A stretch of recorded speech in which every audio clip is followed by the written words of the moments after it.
Note-taking for consecutive interpreting. David Violet here.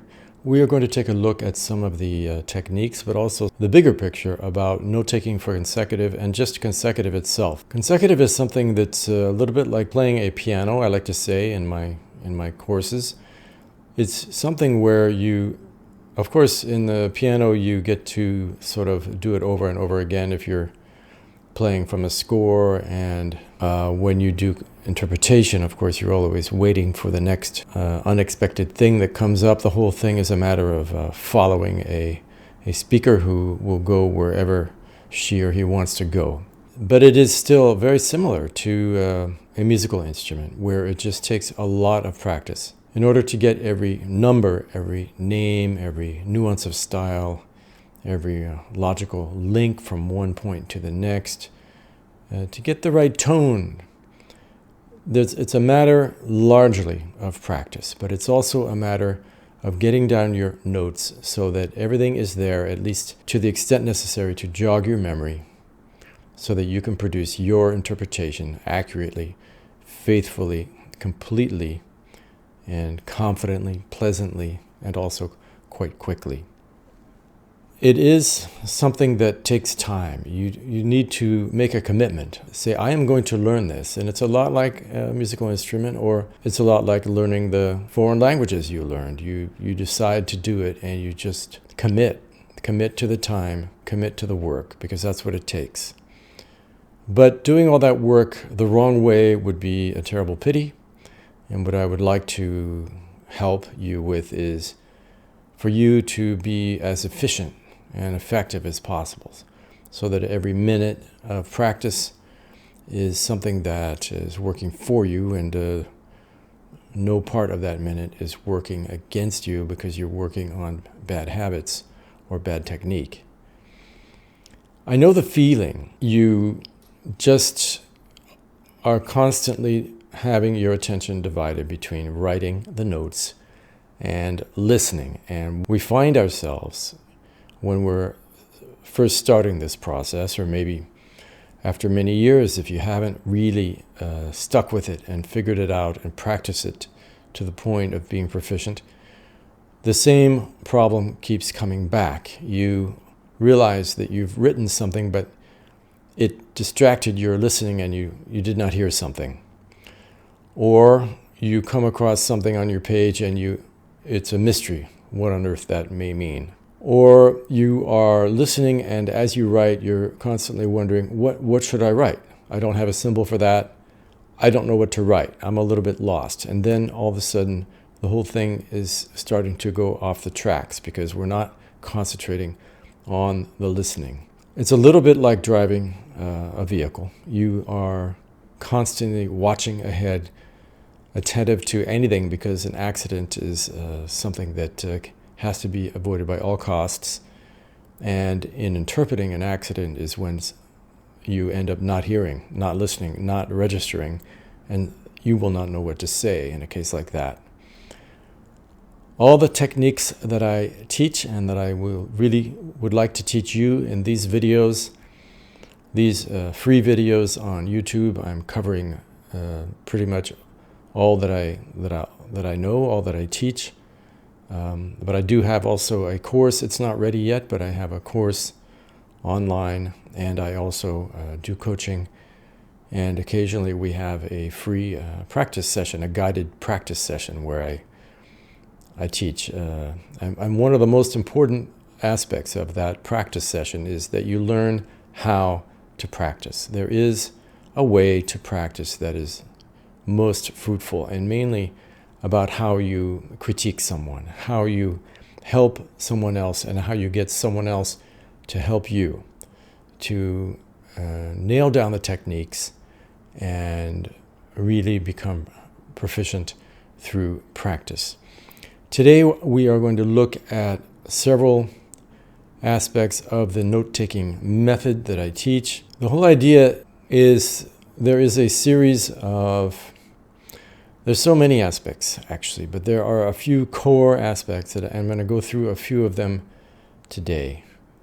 When you listen to someone speaking, It's a flow of speech, just like I'm speaking now.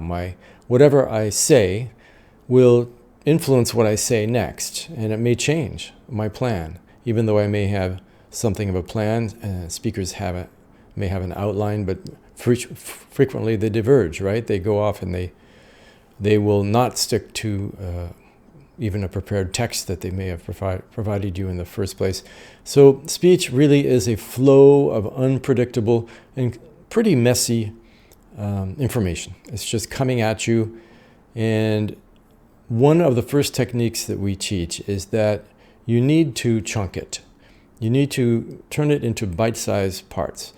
Parts that you can chew, parts that you can separate off and make them manageable. That's true with almost any task.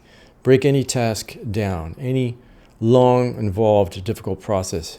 Try to break it down into mini tasks, mini parts, and then digest and manage each part, which is manageable. So in speech, we're going to call these the idea.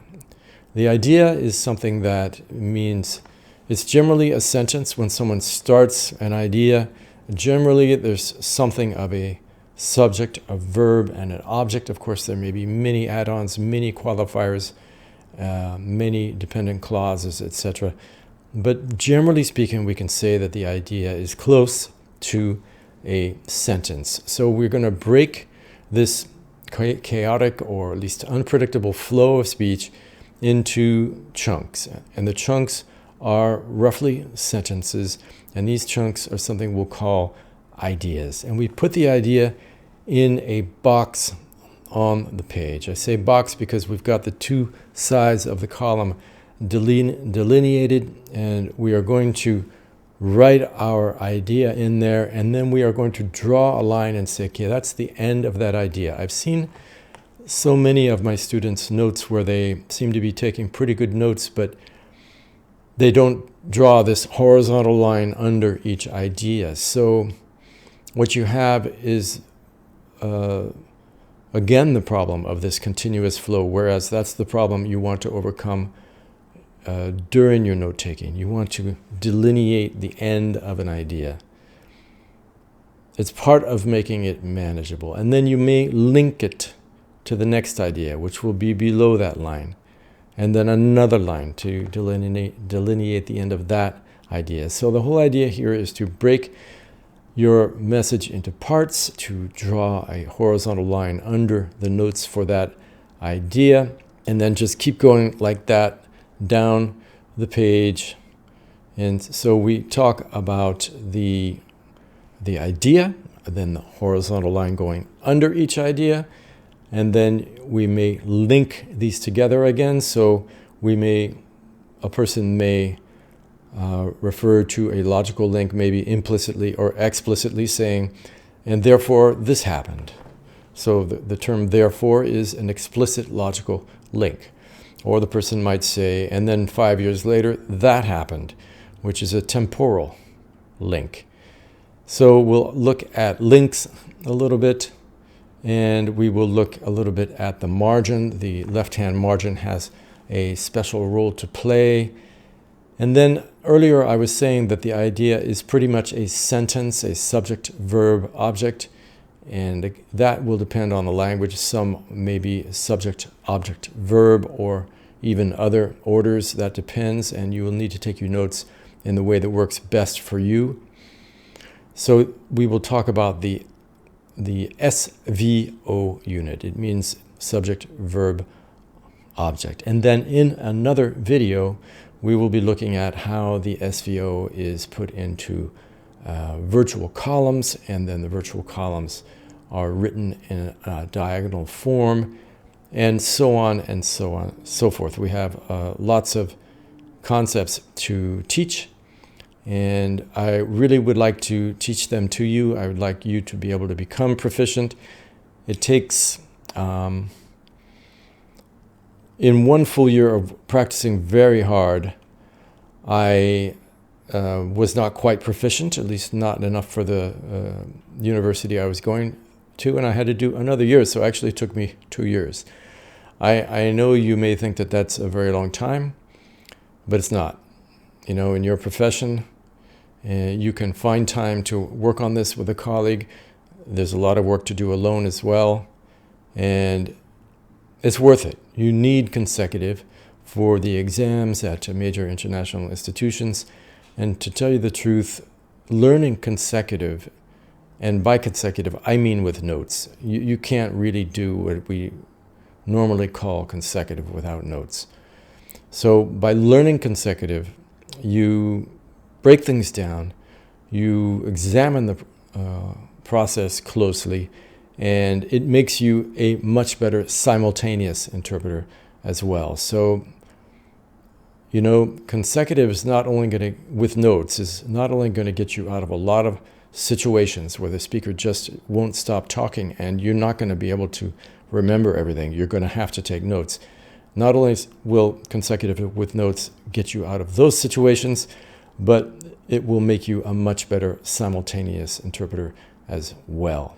So let's move on. And what I would like to do is, there is a video of me going through some of these techniques. It was at the American Translators Association from October 20th to 24th, 2020 online, and I gave a talk there where I went over these techniques. And by the way, out of 41 evaluations, I got 31 excellent and 10 good and 0 fair and 0 poor. So I think people were quite happy with my talk. I might show you a little bit of that in the video as well. So now let's take a look at me at that conference explaining about the techniques that I just went over, going from chunking to the horizontal line to links and to the margin to SVO units. So let's get going. Here we have covered the first part of my talk. Let's go on to part 2, which is how the page is organized. We're going to break a message into parts. Any complex thing should generally be broken up into manageable parts. And that's what we do as interpreters. And we are going to listen to each idea and say, okay, I've got enough for now.